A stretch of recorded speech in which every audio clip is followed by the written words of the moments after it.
Welcome to this lecture where I want to show you how you can work with confidence knowing that you can always undo your mistakes.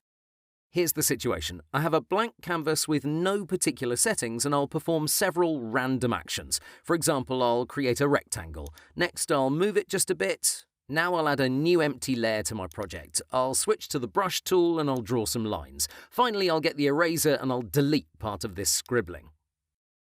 Okay, during any design process, you might realize that you shouldn't have done a certain action. Maybe you should have chosen a different color for the brush, or maybe you wanted a cleaner line. To be able to go back and redo it is a big confidence booster because it allows you to pick up speed without worrying about being perfect every step of the way. Here's how this goes. First, you need to know that Photoshop monitors just about every action. Go to the top menu to Window. From here, choose History. By default, this new panel is pretty short, but move your cursor here and expand. Now we can see its contents better. Okay, in this panel, all my actions have been noted. The easy way of undoing is to simply click on any of these entries. If I click on Move, this will delete the new layer, the brushing, as well as the erasing. Those become inactive, hence their washed out look. In case you want to redo, click on any one of these inactive items.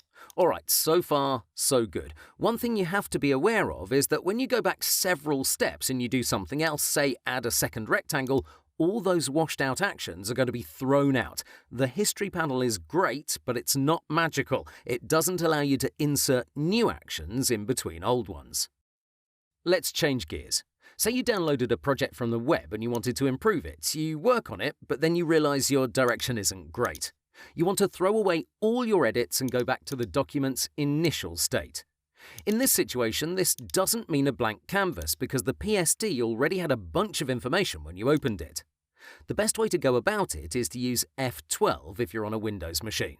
This is called Revert and it discards all your actions and it takes you back to the document's initial state.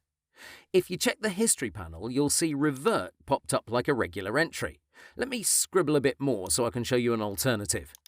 In case you don't like hotkeys or you're using a Mac, go to the top menu and click on File. On a Mac, that's the Photoshop tab.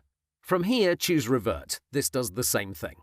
Please be aware that this function doesn't work on an unsaved project, so if we start a new one with Ctrl-N and we perform various actions, we can hit F12 as much as we want.